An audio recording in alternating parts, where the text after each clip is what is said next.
my exec board was even saying, I miss everybody. But we're putting everybody back to work now. I'm going to go back, I'm going to review some events that we have coming up. Monday, August 15th, we are hosting our 26th annual golf tournament at Chestatee Golf Course. Many of you in this room are either playing or volunteering, so thank y'all so much for your support. Come out, it's always a great time. Thursday, August 18th, we have a ribbon cutting. This is the one that we rescheduled from a couple weeks ago with North Georgia Roofing and Renovations. It's at 10 a.m. Friday, August 19th, there is a cruise-in car show at Dawson Mill Pool Room. Tuesday, August 30th, there's a ribbon cutting with Dawson County Women's Club Lending Library at Kylo Elementary at 1 p.m. And then we're going to have our August Business After Hours, Tuesday, August 30th, up at the beautiful Amicalola Falls Lodge. It is at 5 p.m. Come up there and have a good time. They've already shared some of their plans. It's going to be really fun. Thursday, September 1st, Burt's Farm opens for their 50th year. They are celebrating their 50th anniversary this year. So we want to be sure that we show them some love. Saturday, September 3rd is also a car show at the Racing Hall of Fame for Labor Day. And then we have September 9th, our Food Truck Friday. They added music to the last one. I don't know, John, if y'all are adding music to this next one, but it's always a really great time. Please come out for the Food Truck Friday as well. And Saturday, September 10th, Uncle Shucks opens. Fall is arriving, right? And then September 17th, Fawcett Farms will open as well. So it's going to get busy, y'all. Which is great. I just shared tourism numbers with the board of directors. Happy to share those with y'all. But we are doing very, very well in Dawson County with our visitors coming in and visiting our attractions. And also save the date for Saturday, October 1st. Fawcett Farms, we will be holding our sunflower run and 5K run. You can register for that today. It's always fun to get out there and run through the beautiful sunflowers that we have. Also, on all of your tables, I want to point out to you, we have our brand new hot off the press visitors guides. They were just bulk shipped to us last week. So please take a moment to look through that. Dustin, Brenda, and myself have worked, mainly Dustin and Brenda, have worked very hard on that. They're very innovative, and you might see some familiar photos on there. We have the amazing Cyber Photography, who they have our front cover and a few others in there in their drone work. So thank you to Mimi and John for their beautiful contributions. So, all right. Now I'm going to invite Savannah up. Savannah Geary. This is one of her very last duties as membership director. If y'all don't know, Savannah is leaving us for a great opportunity in Hall County. We are very sad to lose her, but today is her last day. So y'all be sure that you give her some love, but she's going to talk about the new members. Last new member announcement. This is exciting, but yes, as Mandy mentioned, today is my last luncheon. It has been a privilege to work with all the members and with y'all for the last year and a half that I've been here. So I'm really going to miss everyone a lot, and I'm excited for my new opportunity, but we'll always, Dawson Hill's my home, so I will definitely miss y'all. But we're excited to announce our newest members since the last luncheon. Since we are doing luncheons bi-monthly, we do have quite a few members to announce, so bear with me for a second. We have Senior Service Consulting, Patterson Moore Butler, Pac Mail, BioApplied Labs, Mold Testing Inc., and Mold Law Group, Pinnacle Bank Law Office, The Human Being, River Rocks Church, North Georgia Oral Surgeon, Global Processing Systems, Kristen C., who's a realtor, Homestar Financial with Printer Charles, and Ground Up Construction. Do we have any of our new members in attendance that would like to introduce themselves? Yeah. I see you all. I don't know if you want to introduce yourself. I'm loud. So, BioSite Labs, Mold Test Company, Mold Law Group, we're kind of the three of us right here. We're a national conglomeration kind of aiding in environmental studies for folks. So whether it's on a residential level, commercial level, or clients that are heading towards litigation, we're able to assist them. BioSite Labs handles a lot of remediation products. So anything from mold down to COVID, they have products that can kill that off. Mold Test Company performs nationwide basis of inspections, and then Mold Law Group is here to assist anybody dealing with issues that might be at the court. Absolutely. Thank you. Great synopsis. And we're local. We're right here. Yes. Okay, I'm Casey Moore. right, we just, it's a mine, got Warren Parker, and we're just opening an office here in Dawson. I guess you guys know where Shelley's office, Shelley Mark's office is at. We're located there, Jason, we're across the street from you guys. No productions.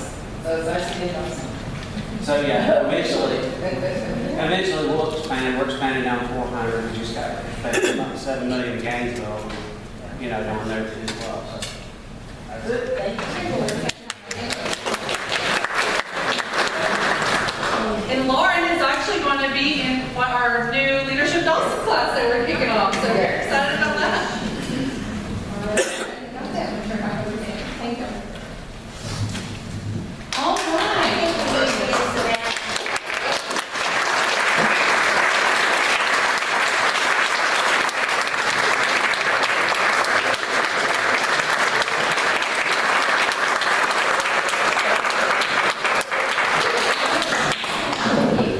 Thanks, Carol. She loves being in the center of attention.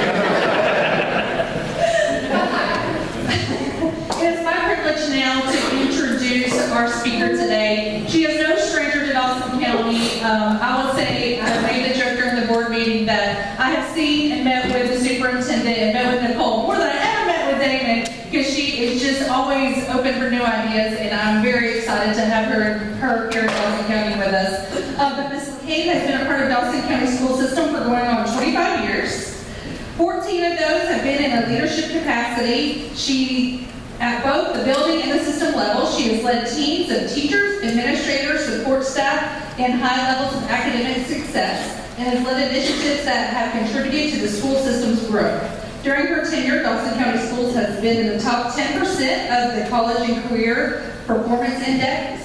District, elementary, and middle school performance has remained in the top of our region. Ms. LeCave lives in Dawson County with her family and her daughter and her husband, and it's her birthday today, Anna's birthday today. Happy birthday. Happy birthday. It's her daughter's birthday today. Anna is her daughter. But it is Nicole's birthday too. She doesn't want me to tell y'all. So happy birthday, Nicole. She, in her bio, Ms. LeCave stated 2 principles in which she has built her career, which she believes in: serving others and adding value. And what I know about Nicole, I will tell you that is very true. So everyone help me welcome Superintendent Nicole LeCave.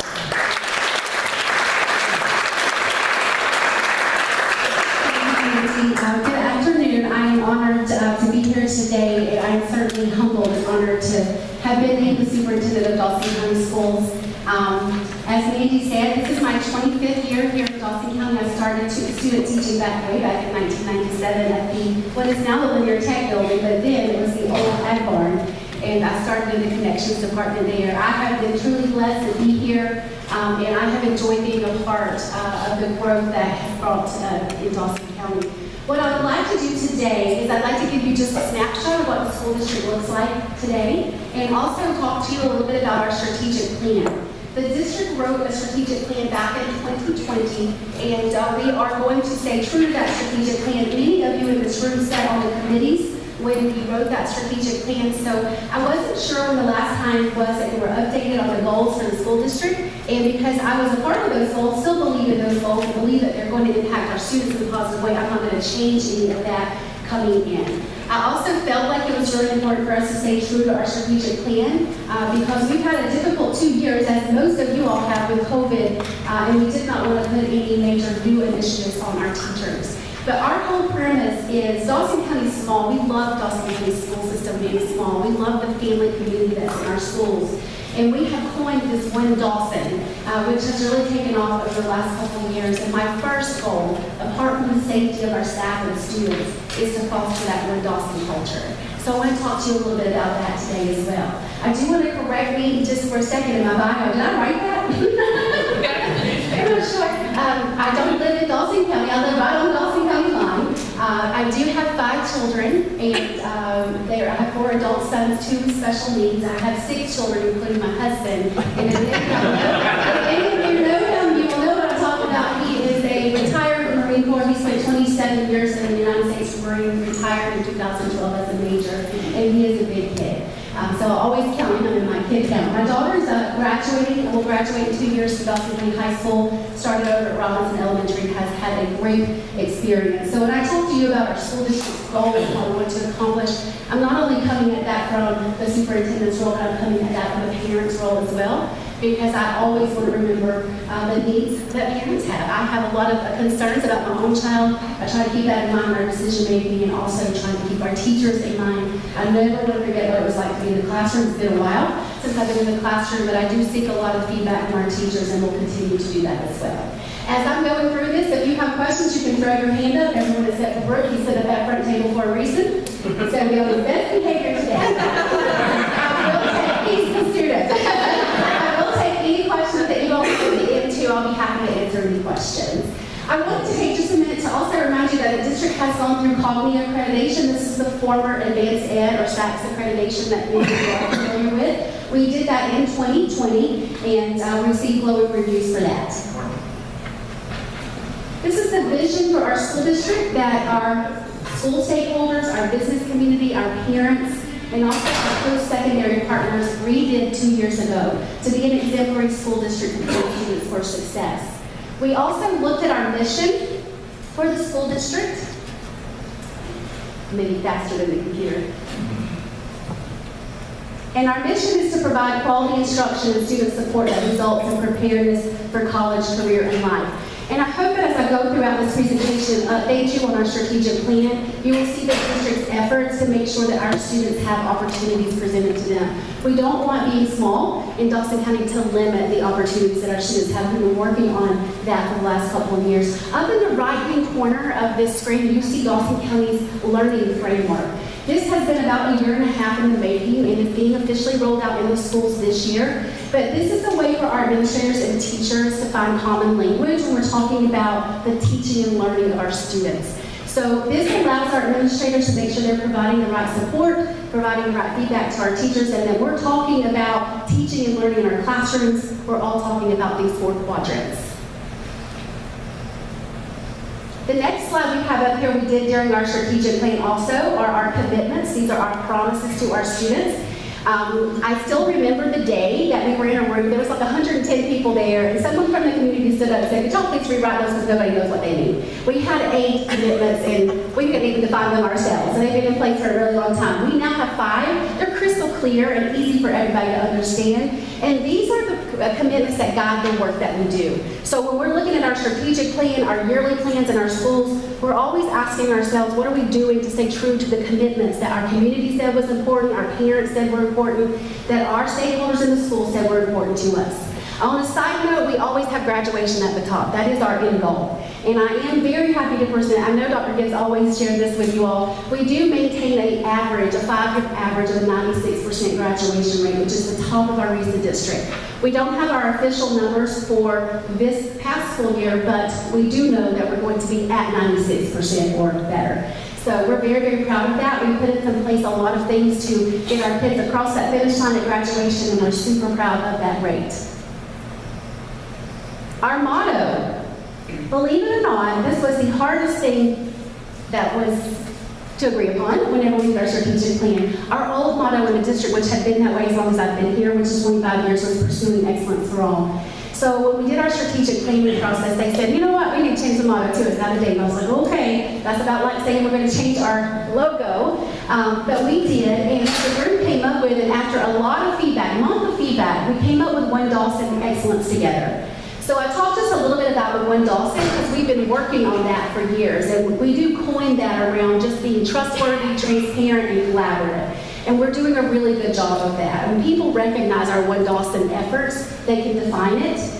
What we've been working on this summer is what does it mean to be excellent together? So with our leadership team this summer, we've been working to define what does it mean to show up in an excellent way every day for our staff and our students. And that's our theme this year. We had our big welcome back last week, and we focused on the word excellence and what all of our leaders can do and all of our teachers can do to provide an excellent education. Dawson County is known for its facilities. That's no secret. You all know that, right? Everybody's jealous of Dawson County's facilities that we put our kids in. I will never apologize for that because our kids deserve to go to school in the best facilities. But I also talk to our team about being excellent inside the walls of those facilities. Everything that goes on in there also needs to be excellent. And when our kids come out there, they need to have had an excellent experience. So that's our focus this year, is really defining that excellence together piece.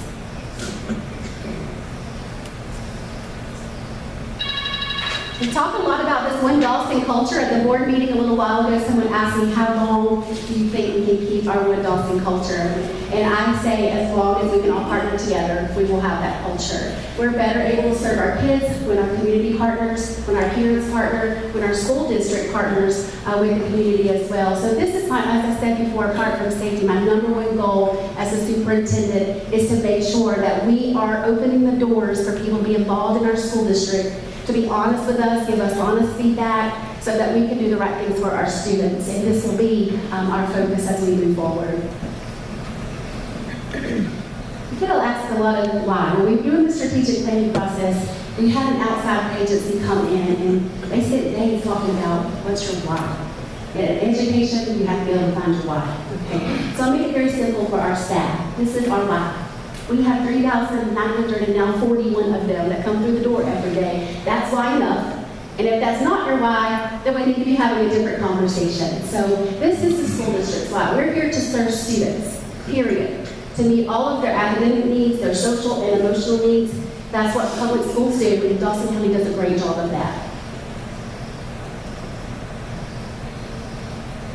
This is our Board of Education, and I would just like to call your attention to the top. The Dawson County Board of Education has been named simply Board of Ed for 6 consecutive years, and that is the highest level of distinction that you can get from the Georgia School Board Association. So what they look at there are the norms and policies and procedures and the operating practices of the board, them being transparent, and the financial aspect of the school district. We do have 7 schools, and they're beautiful, and they're up to date. You can see our 4 elementary schools there. I did put the enrollment on each of those for you to see. We have 1 middle school, we have 1 junior high school. Our junior high school also houses our Crossroads School. This is the school where students go that have been placed there for discipline, or they cannot be in the general population with students. We have very few students in that situation. We started the school year with 0. So there is some misconception sometimes that these students are in the building at the junior high school with the other kids. They are not. It's actually partitioned off into one end of the hallway, and they exit out through that way. Again, we'll get more kids throughout the year, but right now I think have 1 incoming, but we didn't start the school year with any. We also have 1 high school, and it houses our Hightower Academy. Another misconception is Hightower is for behavior students. It is not. Hightower is our alternative ed option for students. Students who need to make up credit recovery, students who are getting a little bit behind, perhaps students who have moved here that are not on we're on a semester schedule, a block schedule. They come from a district that is on period schedule, so there is some gaps in what they bring in. So it's an opportunity for them to do that. But mostly for Hightower, we have a lot of kids there just graduating early, going in to get credit to graduate early. So it's our alternative option. Yes, sir. I have a son who goes to Kylo, and I have nephews and nieces that go to the other elementary schools. And was curious on the trajectory of the growth, that they'd be going to junior and middle school together, or you think that we're going to have to add another school? That's a great question. I'm going to talk about it in just a minute. All right, great. We've done a growth study on the county in the last 2 months, and so we have gotten information about what we look like as a school district in 3 years, and 5 years, and in 10 years. So I'll be able to do that. If I don't, come back around to it, okay? We have 2, let me say just a little bit about East Loss, because all of you sitting in this room are our biggest advocates for when we do East Loss. We have a very healthy East Loss. You all know that. That's no secret. I know that Dr. Gibbs shared that with you. We're in East Loss 6. These are our 2 major building projects that were a part of that referendum. We have a multi-purpose athletic facility that is being built in the center of the high school where the concession stand and press box was. And then also, you can see it is down at the bottom. It now has walls and a roof. Is our Ag Center for our students. Our Ag is our largest CTAE pathway course there, so we have that. And both of those are slated to open in February or March. So even despite the supply issues that we're having, we're still on schedule to open both of these buildings. So these were the 2 major building projects with this current East Loss. The other project with our current eSPLOST is to set aside money for a new elementary school, which we have done. So when we get ready to build that, the funds to build that school are already there. I say all of that to say this, is that we are collecting about 6 months ahead of schedule on eSPLOST, about $1 million a month. So if it continues in that trend, we're going to max eSPLOST 6 in October of 2024. So what does that mean? 9 months ahead, or even 12 months ahead, we have to get ready as a school district to do another referendum. And that's going to occur in October of 2023 or March of 2024. So I'd like to just mention that because, again, once we start that process, you all are our biggest advocates and voices in the community about what we need for our students. So we will make sure we communicate clearly what we need eSPLOST for. A large amount of our eSPLOST will always be dedicated, and some people don't know this, but the technology that's in the hands of our students and our teachers in our classrooms. We just outfitted the whole district with interactive panels, which is the latest possible thing that can be put in a classroom. All of that is paid for through eSPLOST. So that is a commitment that we made in this district that will be in every eSPLOST moving forward. Do you have any questions about eSPLOST? Okay. It looks at me like I'm crazy when I say $1 million a month. All right, here, let's get into our enrollment. This seems to be the hot topic because there is some miscommunication out there. A lot of people, when you just come through Dawson County, you see neighborhoods being popped up everywhere, 9, now 11 of them, and most of them are down around Blacks Mill area, okay? So these numbers are a little dated, but at the end of 2021, we were sitting at around 3,850 students, okay, which is a 4% growth from the year before. So we are growing. We're getting bigger. We have right now 3,941 students enrolled with us. So that's up about 100 students, 90 actually as of today, from this time last school year. So on August the 11th last year, we look a little bit different, okay?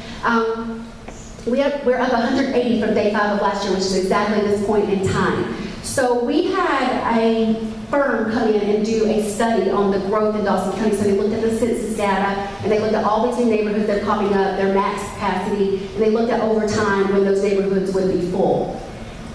So I want to show you these numbers real quickly. This is where we are today. A lot of, you will hear in the community that our schools are busting at the seams, we can't take any more kids, and I'm just going to be honest with you, it's not true. There are pockets of classes in our district that get to the max class size, and we have to wait until we have those students to break those so that the class sizes are that earn money to fund the class. If not, we're putting all of those classes back on the burden of taxpayers in Dawson County. So just because we get class sizes at 30, which we do have a pocket of that, it doesn't mean we're not looking at it. We are looking at it to break it. But overall, as a district, we are within the maximum class size ranges, and in most areas, we are significantly lower than the state right now. Here are our capacity numbers. So if you're looking at these numbers in the red, our enrollment's a little bit, 3,941. But the district can seat 6,105 students.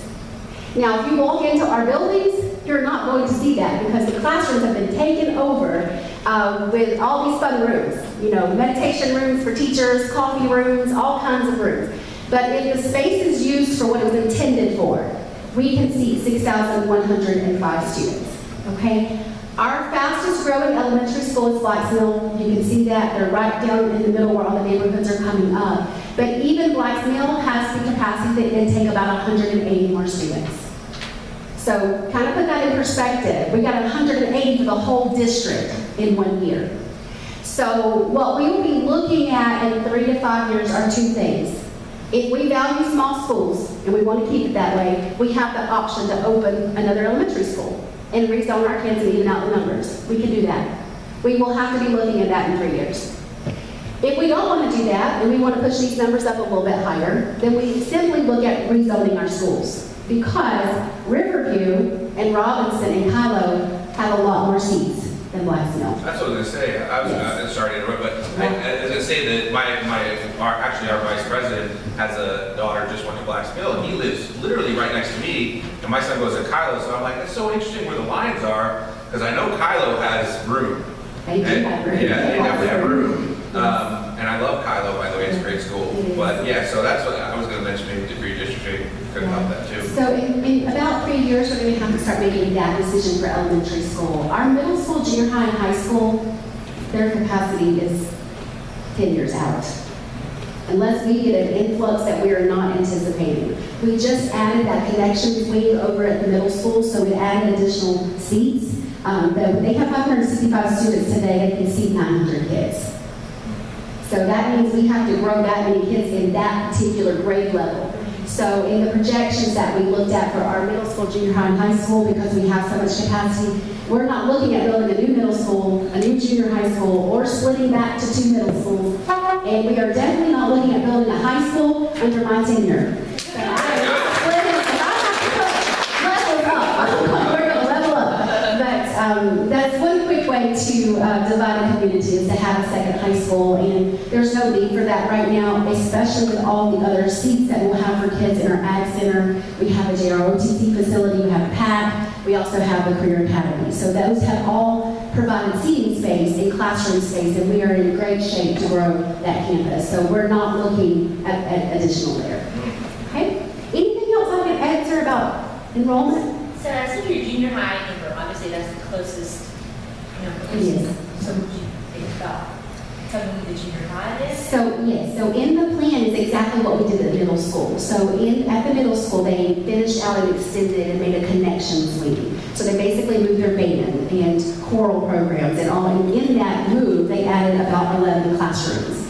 The same plan is in place for the junior high school, which would be an East Plus project. On the end that faces the Dairy Queen, there is the same plan in place to move the band, move the chorus. Because as those programs get bigger, right now those classrooms are like in the center of the school. They're very noisy. But we can get them out into like a connections wing at the middle school. That's the plan for that. So you're going to add the additional seats there as well. Their capacity will go up to 900 too.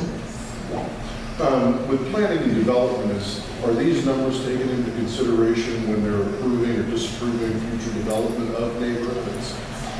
Well, let me just say this. I can ask that question a lot. And this is the school district's stance on that, is we provide the information. And we cannot control who moves to the district and where they move and where they build neighborhoods. Our goal as a district is to serve whomever shows up and do it well and be prepared for the growth. And our board and past leadership has really planned well for this growth, as you can see. In addition to all the space that we also have purchased land and set aside enough money to build an elementary school. We've also purchased land for a high school that we were not going to use for many years to come, but that is all there. So is it taken into consideration? It is provided. We're happy to always answer those questions. But from our standpoint, whether they come in 100 or come in 1,000, we're going to be ready to take them in. So, any other questions? Just real quick, the curious with the land, because I know Dawsonville kicks out really rural. Is the land more out that way for an elementary school out to that side of Yes, so right now the district purchased a couple of years ago out on 183 on Family Parkway, 40 acres of land there. That land is uncertain because of the airport. And so there have been some things discovered since the purchase that might prevent us from building. But if it does, we would simply sell that and look for another amount of acreage out towards that area. That's where we need to build a school. If you look at this map, everything in blue right there is being zoned to Robinson. Right. Mm-hmm. Right. Yeah, so just kind of give you all an idea of what we're looking at for the school district since we're talking about zoning. The little green area right there is Flax Mill. Go figure, right? And so what happens when we look at this is all the neighborhoods that are going around the perimeter of Flax Mill, it shrinks their green because they have to go there. If you live right next to Flax Mill and within walking distance, you're going to Flax Mill. So what happens to all these kids on the perimeter bid, they're pushed out to the other zones when we make a decision to rezone. But if we ever we will have the choice to rezone, we're going to look at a little bit, even our numbers a little bit. Because if you look at the amount of space that Robinson's covering right now, I mean, they're pretty much the entire county. And then right here for Riverview was our last elementary school that was built. And you remember when it was built, it sat empty because we didn't have the kids put in it. It sat empty for a whole year. And so what they did is they went up as far as they could, and down and around, and up and down, which is why we have kids live on the same street next to each other that go to different schools. It just to get enough kids to put in the building so that we can earn enough money to open the building. So So when we rezone, we would try to look at making a little bit better sense out of where we put these lines so that it makes sense to parents too. Our parents have a hard time understanding sometimes why these are this way, and they literally have kids that go to different schools that live next to each other. So we'll have the opportunity to do that, but this is currently what we are looking at. This will be our biggest need moving forward in the next couple of years, is to make that decision. Do we rezone and even out these zones? Or do we build another school and pull from the north end of the county to even out those numbers? So that's our most urgent. Well, in the last 25 years, every time the state did a survey, as I recall, we had to consider putting a elementary school on the west side of the county. And every time we got to the growth, we had to put an elementary school to the east side of the county. And it doesn't appear to me that we're going to change that in the foreseeable future. We've got 26,000 acres separating. You are exactly right. A lot of people think that we have a lot of kids that live in the north end of that study dog, but we don't. We don't. We have 600 kids at Robinson. They're all being pulled from that, but they're being pulled mainly from down here. So we'd have to really do some shifting around to get enough kids in if we build a school up towards 183. Nicole, Yes. in the blue area, isn't there about 40% of that blue area national forest or state parks? A lot of it is. Mm-hmm. More than 26,000 acres.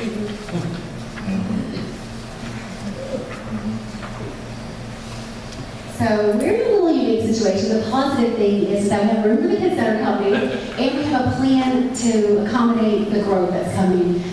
I would never want to put our kids in mobile classrooms. This district has never even considered the thought of that. Our board would never support that. So we really have to stay ahead of the purchasing of the land, watching the zoning, and making sure that we have the funds set aside to build the buildings if we need to. Any other questions about that? You said rezoning would take place in 3 years or so? We would definitely have to look at either rezoning or building another school in 3 years based on the occupancy that we're going to see in the new neighborhoods that build. So, and our greatest concern is Black Mill.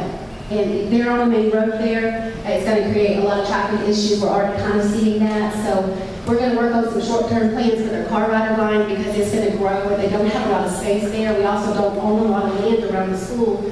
When we were doing Robinson and we grew there, we were able to expand that car rider line, even though we're having some issues at the cross that Perimeter and Allen Street we're working on.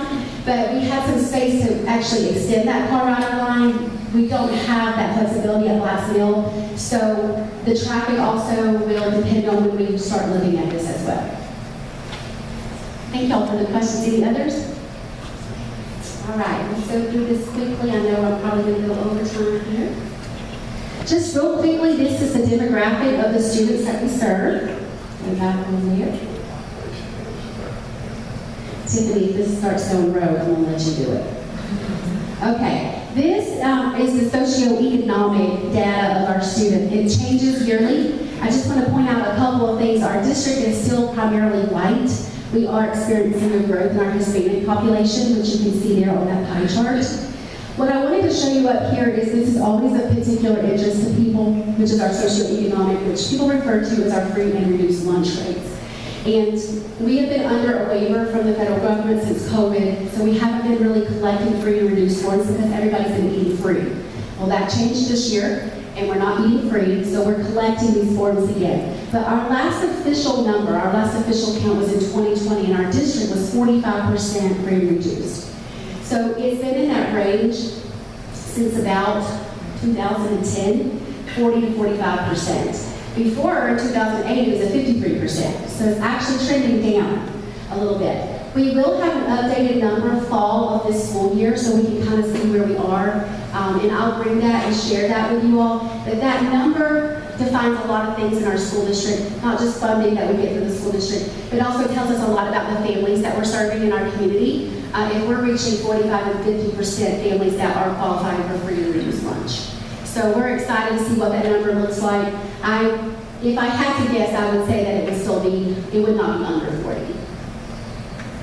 Questions there? Okay.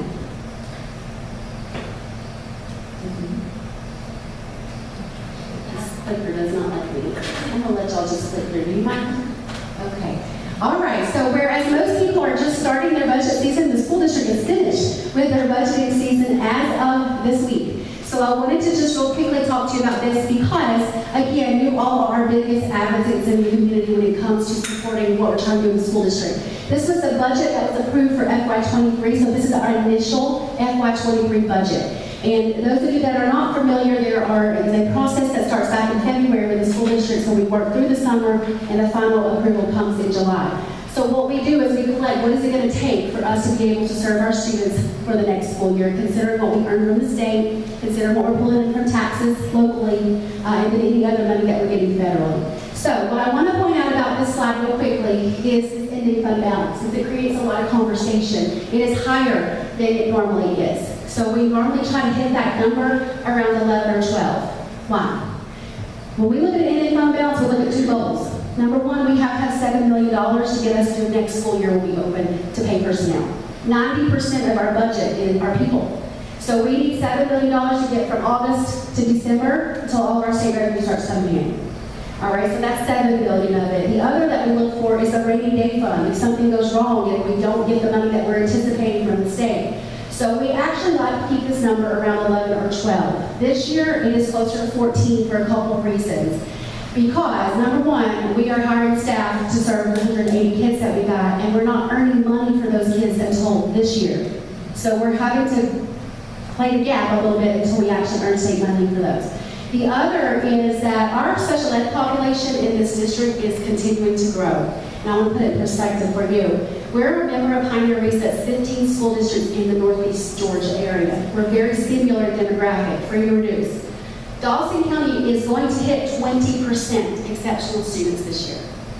We're currently sitting at 17, but we have incoming students and a whole list of students that are qualifying for services.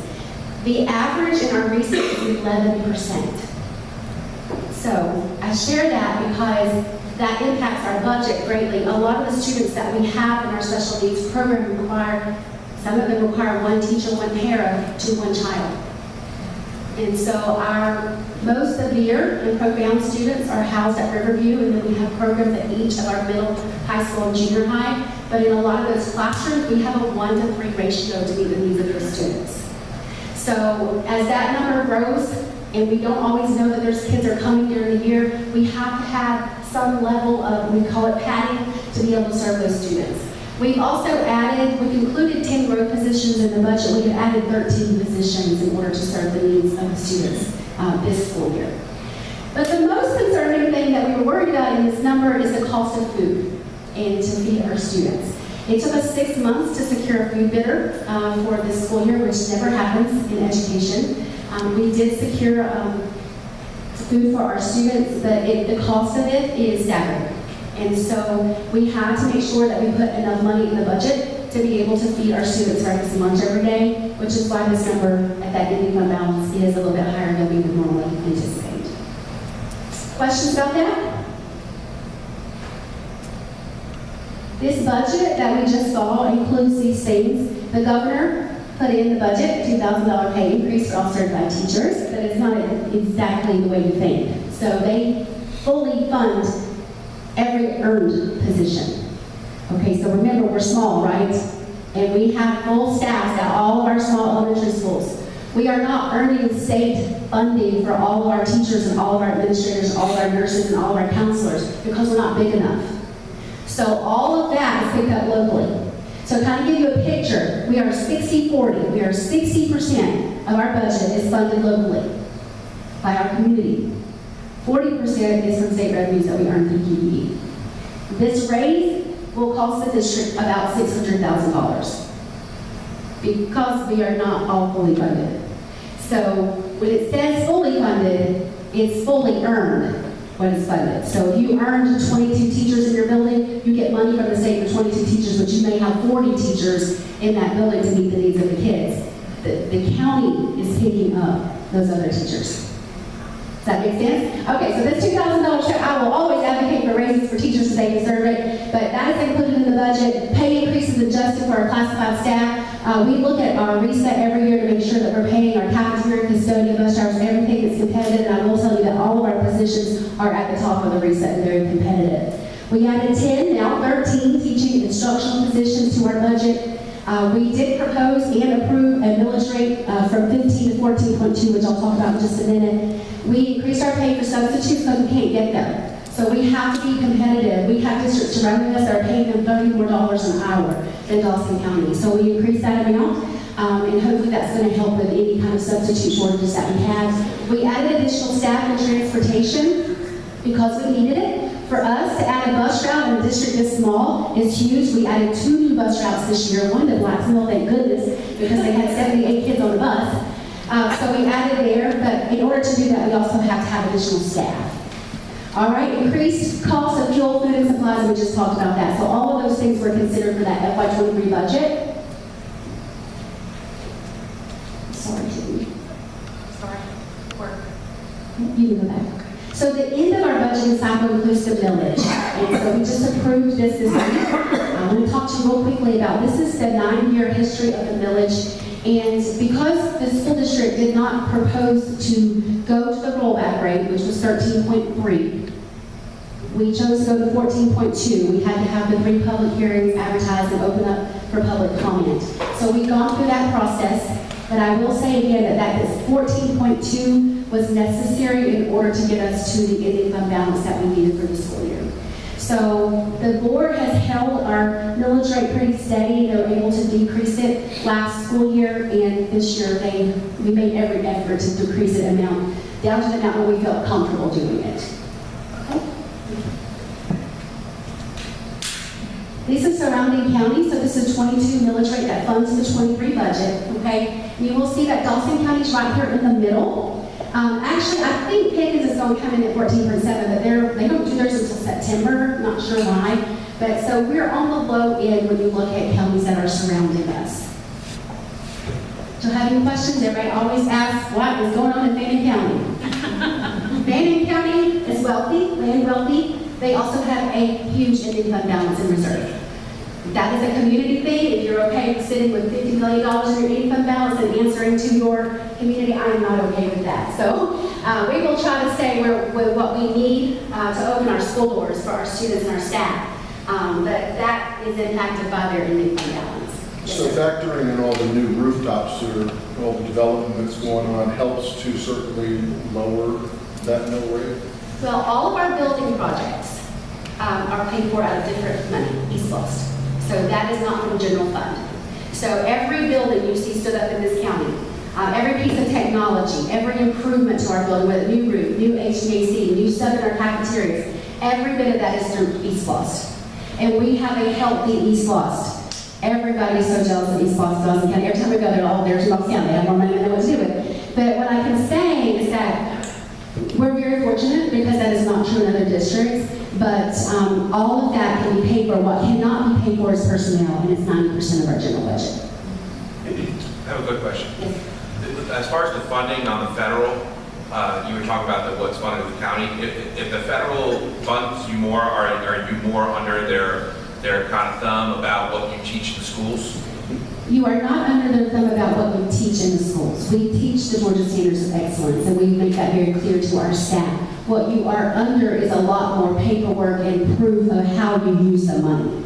And so, for example, our 4 elementary schools are all Title I schools, and they receive federal funding. We get about $500,000, which is not a lot in the big scheme of things. We do more work for that $500,000 than we do for the other $40 million in our budget.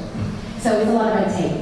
The money that we got from COVID relief, the district received over those 3 years $3.7 million, which we spent directly on our students. We had social workers, we did learning programs for our kids. We did more work for that money than we do for our entire budget. So it's more paperwork. More accountability. So. All right, just real quickly, maybe I can stop anytime you want me to. I'll go to the next 2 slides. I didn't get the About 5 minutes. Okay. All right, so we have 544 total employees here. We're the largest single employer in the county, of course. We're going to go through these quickly. These are our amazing leadership team. We have 5 veteran principals and 2 new principals in our buildings this year. And these are our Teachers of the Year, which the Chamber and State Farm Insurance recognized during open house in a wonderful way. So we're in the process right now of selecting our District Teacher of the Year. It's a huge honor, but these are our Teachers of the Year. I wanted just to mention to you all, there was a lot of buzz in the spring because of what happened in Uvalde, Texas. I just wanted to say that safety in our schools has always been a priority. It certainly is to our board. It certainly is to me. We've done a lot of things in the school district to add what we call layers of security for our staff and for our students. So each of our schools have a full-time SRO. We have invested in upgraded security measures, our badging system. We have panic buttons in every room. And we also employ a safe schools coordinator that works with our schools on training for lockdowns. And they've been hard at work this summer to make sure that our teachers and our students feel safe when they come back into the buildings. This is a whole nother topic of conversation, but I'll be happy to answer any questions that y'all have. What I wanted to just make sure that we are committed to being safe in our schools and have invested a lot as a district in this. Any questions about safety that maybe y'all heard or want me to clear up? Yes, ma'am. Quick question. Have you guys ever considered having like an external entity come in and do a dry run on something to see how your system holds up? Yes, we guys have been talking about that over the summer. So we've been partnering, we've been doing a lot of work with the Sheriff Department this summer. It was much needed. And so we've been working with them and also trying to provide better training and support to our SROs. We're very fortunate to have them in each of our buildings, but part of that discussion was to have an external audit come in. And we do partner up with EMS, with GMA, all of those provided by the state. Of course, they're coming in, they're looking at all of our stuff. But more what we were thinking is in terms of like tabletop exercises, let us do this lockdown drill, you tell us where the holes are. So we have been in discussion about that. Any other questions? Yes. Is there any funding set aside for air quality testing? And especially after the pandemic where you have everything from COVID and when you have numerous kids in a room, if there's not enough airflow, you have the elevated CO2 levels. Right. So is there any programs or funding set aside? All of our ESOLs can be spent on that, and all of our buildings have been tested. And so, but anything we wanted to do in that area for air quality, all of that can be funded under ESOL. So yeah, there is money for that. Because they'd be happy to help. Watch my have an angle. You can give me an email. We'll talk about what we have done. Okay. This is our school nutrition. I just wanted to mention that we did not raise our school prices for our students. We did not feel like that was the right thing to do for our community. So a lot of districts around, almost all districts surrounding us increased their lunch prices because of what I talked about earlier. They were really worried about the cost of food. We did not. We chose not to do that, which again impacted our budget a little bit. But if you have not been in our cafeterias, we would like for you to come in and eat. I've been in a lot of schools, but our cafeterias they serve the best food to our students, and they always present it in the most amazing way. So come and eat in our schools if you can. I've never did that. So maybe I'll end with transportation. I didn't get to the strategic plan. I'll come back and do that, okay? Or I can go through it quickly. But transportation, we started this school year with a new transportation director, amongst others. We had almost a whole new district staff and new roles. But our biggest goal was to roll buses last Friday because everybody was new, and they did a really great job. But we have 43 regular bus routes. That is not including the routes that we transport our special needs students, and they are transporting all day long. It also does not include the McKinney-Vento, our homeless students that we transfer pretty much all day from the south end of Forsyth all the way up to Cherokee. We have students that we're picking up and bringing to Dawson County schools. But we have about 1,500 of our students transported, and you see the miles that they drove. And this year we rolled out finally our tracking system. So we have put all of our bus routes electronically into an app. And before that, we were still doing bus routes with a map and little pins, like color, which terrified me. So we're working. We got all of our routes in. All iPads have been put on all of our buses. And so when our students are getting on the bus drivers can see the faces of the kids, and they just touch them if they're on or off. So we know who's on the bus, who's gotten off the bus.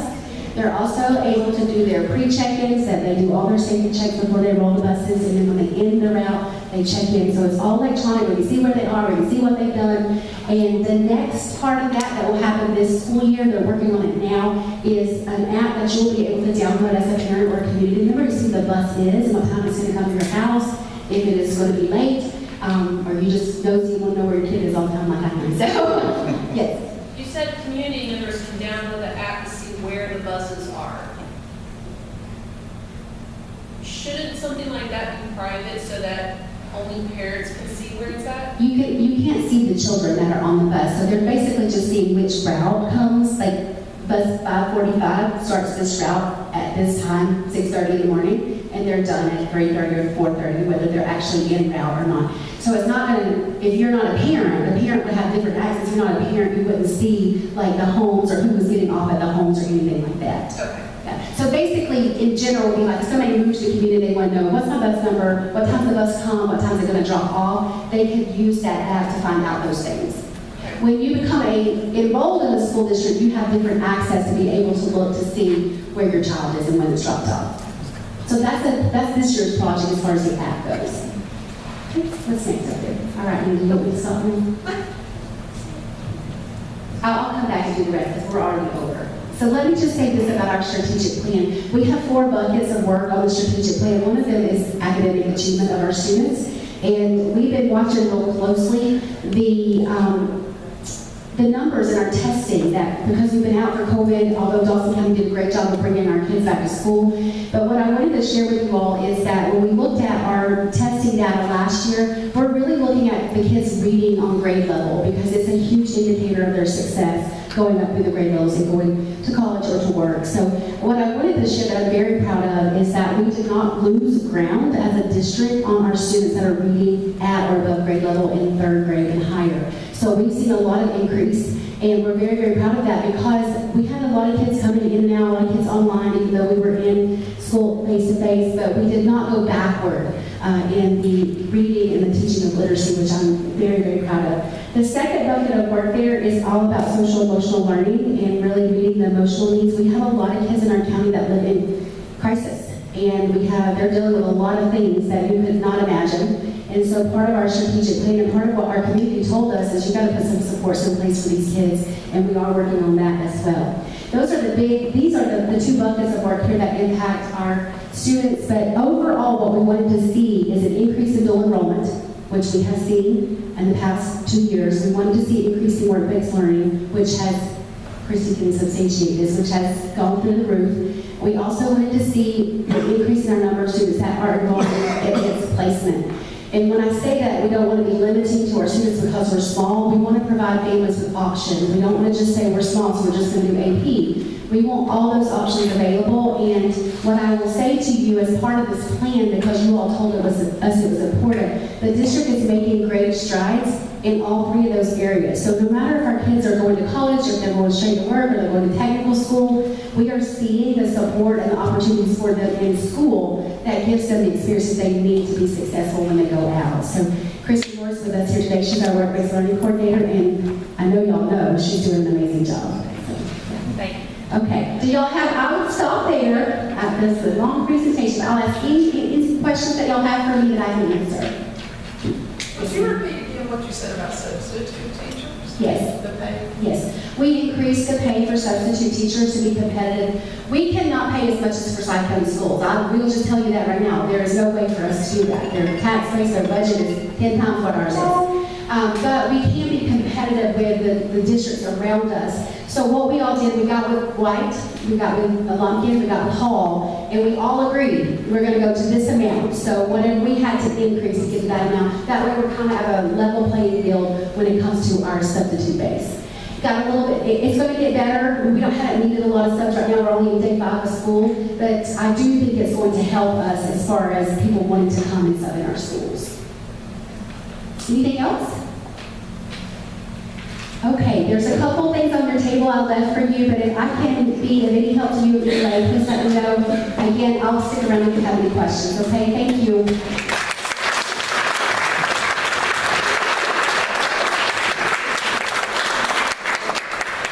Well, thank you all for coming. Thank you, Nicole. I really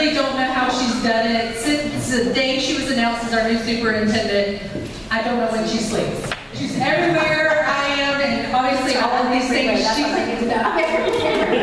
she is everywhere, and she's so accessible too. So very proud, not only as a community member, but as a parent, to have my children in Dawson County schools. And I think it's hard for us to really realize when we're in Dawson County how good we really have it at the size that we are, and all the opportunities that our kids have are actually just phenomenal. So thank you all so much for coming. Thank you to Nicole. Happy birthday. I was going to have to sing happy birthday, but I won't do that to you. And also, I want to make one quick announcement before we leave. This will actually go out via email tomorrow. I did let the board know, but as y'all know, we're losing Savannah. She is awesome. She has done such a great job. But we have already made a decision, and we've moved Jessica Grigsby into our membership director role. So she will start.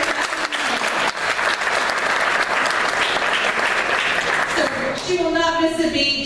You'll still see her around, so I wanted you all to be able to know that as well before. A little perk coming to the business luncheon today, and then we'll send it out to the full membership tomorrow. So thank you all so much for coming.